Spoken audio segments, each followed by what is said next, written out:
औज़ुबिल्लाहि मिनश्शैतानिर्रजीम बिस्मिल्लाहिर्रहमानिर्रहीम अस्सलामु अलैकुम वरहमतुल्लाहि वबरकातुहू। सूरह शुरा है मेरे सामने और सूरह शुरा की आयत नंबर 58 है, पारा नंबर 19 है और रुकू नंबर 12 है। सूरह शुरा के शुरू में अल्लाह तबारक व तआला ने आयत नंबर 12 के शुरू से अल्लाह तबारक व तआला ने सालेह अलैहिस्सलाम का किस्सा बयान फरमाया और नबी सल्लल्लाहु अलैहि वसल्लम को हुक्म हुआ कि अपनी कौम के सामने सालेह अलैहिस्सलाम का किस्सा बयान फरमा। और सालेह अलैहिस्सलाम की कौम नाफरमान थी और बहुत आसूदा और खुशहाल कौम थी।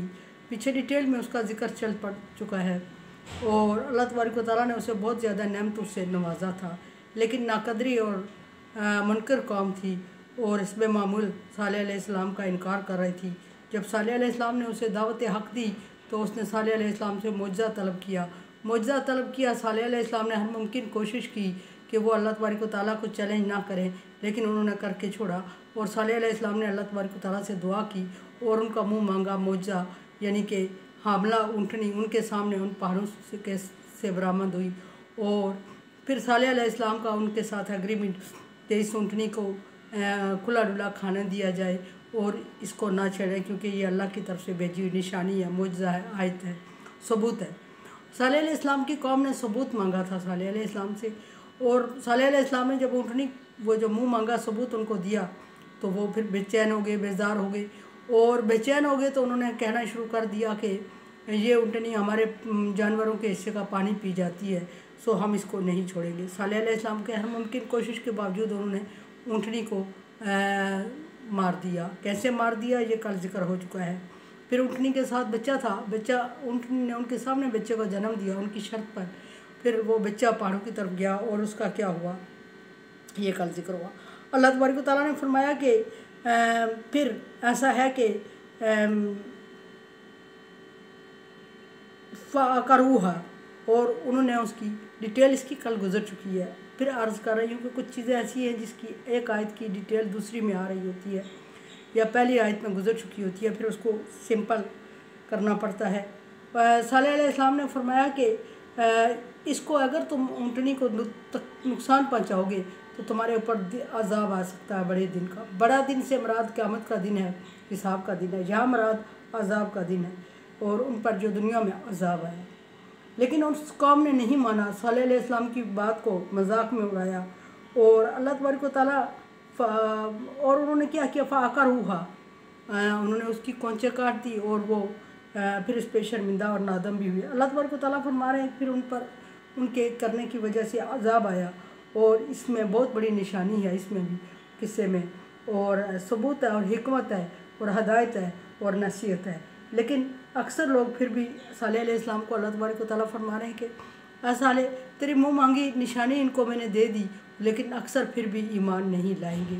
और वही किसी ने सालेह अलैहिस्सलाम के मुआवज़े को देखने के बाद ईमान नहीं लाया बल्कि मजाक उड़ाया और उस मुआवज़े का ही कत्लेआम कर दिया और फिर उन पर अज़ाब उस चीख का आया। ये भी डिटेल कल गुजर चुकी। फरमाया कि हज़अहुमुल अज़ाब, उन पर अज़ाब आया, इसमें निशानियाँ, अक्सर ईमान नहीं लाते। अल्लाह तबारक व तआला की दो सिफ़ात इस आयत में जो बयान हुई है वो जिक्र करना कल रह गई थी इस रुकू के आखिर में। हर एक रुकू के शुरू से अल्लाह तबारक व तआला ने किसी पैगम्बर का जिक्र हवाला छेड़ा और फिर उस पैगम्बर पर किए गए एहसानात या उस पैगम्बर की कौम के साथ जो मामलात हुए उनको ज़िक्र किया और यहाँ सालेह अलैहिस्सलाम का ज़िक्र ख़त्म हुआ। और हर एक रुकू के इख्तिताम पे अल्लाह तबारक व तआला ने अपनी यही दो सिफ़ात ज़िक्र फरमाई। फरमाया कि इन्ना रब्बका लहुवल अज़ीज़ुर रहीम, साले आपका रब, नबी सल्लल्लाहु अलैहि वसल्लम आपका रब। किसी भी पैगम्बर को ये नबी सल्लल्लाहु अलैहि वसल्लम के लिए ये आयत है, हर रुकू के आखिर में ये बयान की गई है। लेकिन अगर इसकी ज़मीर को सालेह अलैहिस्सलाम की तरफ मर्जी करें तो भी सही है और नबी सल्लल्लाहु अलैहि वसल्लम की तरफ करें तो भी ठीक। फरमाया कि ए नबी आपका रब गालिब है, यानी कि इनकी 100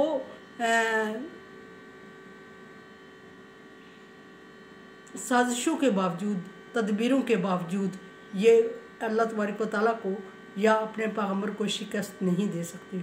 क्योंकि अल्लाह तबारक व तआला ने पैगम्बर को दीन दे के भेजा और वो दीन की हिफाजत भी करता है और वो गालिब है और अपने दीन को गालिब करके रहेगा। ये अलग बात है कि सारे पैगम्बरों पर कोई ईमान नहीं लाया, इक्का दुक्का लोग ईमान लाए जिनका दीन थोड़े अरसे तक चला और उसके बाद पैगम्बर का दुनिया से उठ जाने के बाद उस वक्त के उलमाए कराम मशाइख ने उस दीन में तब्दीली की। ये अल्लाह का मकसद और मंशा थी, इसलिए कि अल्लाह तबारक व तआला एक आखिरी पैगम्बर लाना चाह रहे थे जो मोहम्मद सल्लल्लाहु अलैहि वसल्लम है और उसके दीन को क़यामत तक जारी रखना चाह रहे थे। सो इब्राहीम अलैहिस्सलाम के दीन को नबी सल्लल्लाहु अलैहि वसल्लम पर ख़त्म करना था और नबी सल्लल्लाहु अलैहि वसल्लम का दीन क़यामत तक चलना था। अगर सारे पैगम्बर इतने ही कामयाब हो जाते फिर नबी सल्लल्लाहु एक के बाद दूसरे पैगम्बर की ज़रूरत न होती, और जब एक के बाद दूसरे पैगम्बर की ज़रूरत न होती किसी एक का दीन भी काफ़ी था क़यामत तक चलने के लिए, अगर उसकी ज़िम्मेदारी अल्लाह तबारक व तआला उठा लेते या उसको पसंदीदा दीन करार दे देते। लेकिन अल्लाह तबारक व तआला ने किसी पैगम्बर के लिए नहीं फरमाया इन्ना दीन इंदल्लाहिल इस्लाम, कि अल्लाह तबारक व तआला का पसंदीदा ये दीन है नबी और ये कायम और दायम रहेगा। और किसी पैगम्बर के लिए नहीं फरमाया कि ये दीन जो आप पर है ये कभी नज़्ज़लना ज़िक्र व नहनु लहु हाफ़िज़ून, ये भी नबी सल्लल्लाहु अलैहि वसल्लम के लिए फरमाया कि हमने इस दीन को नाज़िल फरमाया है नबी और हम इसकी हिफाजत करेंगे, आप इसके लिए फ़िक्रमंद ना हो। और बाकी दिन मिट गए इसलिए कि अल्लाह तबारक व तआला ने किसी को पसंदीदा नहीं फरमाया और किसी को अपनी ज़िम्मेदारी नहीं फरमाया, पैगम्बर के हवाले किया। थोड़े अरसा चला जब तक अल्लाह की मर्ज़ी थी, जितने लोग अल्लाह की मर्ज़ी के मुताबिक ईमान लाए और उसके बाद उस दीन ने ख़त्म हुआ और सबब उस वक्त की कौम के लोग बने और वो लोग सबब बनने की वजह से, इनकार करने की वजह से उन पर अज़ाब आया। यहाँ अल्लाह तबारक व तआला फरमा रहा है गालिब है, हर एक इनकार करने वाले को अनवा अक़साम की नेमतें दे के, उनको बहुत ज़्यादा ताकत और क़ुव्वत दे के, सलाहियत दे के दुनिया में परफॉर्मेंस के लिए छोड़ा। और हर एक कौम ने जब इनकार किया और अपने तय अपने आप को सब कुछ समझने लगी तो अल्लाह तबारक व तआला की सिफ़त अज़ीज़ गालिब आ गई और उनको तबाह बर्बाद कर दिया। फिर रही बात ये कि अज़ीज़ और रहीम यहाँ ज़िक्र है सिफ़त अल्लाह की, और रहीम का मतलब ये कि अल्लाह तबारक व तआला रहम फरमाने वाला है। ये उन लोगों के लिए भी है जो कि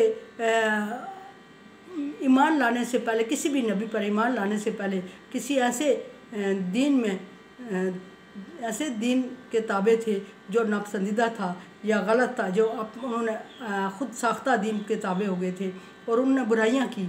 और जब बुराइयां करने के बाद अगला पैगम्बर आया और वो उस पर ईमान लाए तो वो फिर परेशान थे, इसलिए कि जो पिछले उनके अमाल हैं उनके सबब उन्हें अल्लाह तबारक व तआला अज़ाब में मुब्तला ना कर दे। तो अल्लाह तबारक व तआला ने उसकी नफ़ी करते हुए फरमाया कि अल्लाह रहीम है, रहम फरमाने वाला है। ऐसा नहीं है कि जब तुम बुराइयों से, गलत कुफ्र से, शिरक से तौबा करके दीन में दाखिल हो चुके हो, अल्लाह के पसंदीदा दीन कोई भी था, जिस वक्त का भी नबी था उस वक्त के दीन में दाखिल हो चुके हो, तो फिर अल्लाह तबारक व तआला की रहमत के ये शान नहीं कि वो फिर तुम लोगों को अज़ाब दे। उसके पैगाम हक़ पर आपने लब्बैक कहा और नापसंदीदा जो अल्लाह का नापसंदीदा दीन था, ख़ुद साख्ता लोगों का दीन था, उसको आप लोगों ने छोड़ दिया तो उसके बाद उस पर अमल करने की आपको सज़ा नहीं होगी। अल्लाह रहम फरमाने वाला है और जो तौबा कर देगा क़यामत के दिन उसके सारे गुनाह माफ़ कर दिए जाएंगे और दुनिया में भी जब तक तौबा के दरवाज़े बंद होने से पहले तौबा कर लेगा तो अल्लाह तबारक व तआला उसको माफ़ फरमाएंगे। अल्लाह तबारक व तआला की सिफ़त रहीम है। कुरान समझे, देखे समझे और सब्सक्राइब करें और सदका जारिया में मेरा साथ दें। अल्लाह तबारक व तआला का हुक्म तावन वाला बिर्र व तक़वा, नेकी और भलाई के कामों में एक दूसरे से तावन करें। चैनल को सब्सक्राइब और शेयर करके तावन करें। अल्लाह हाफ़िज़।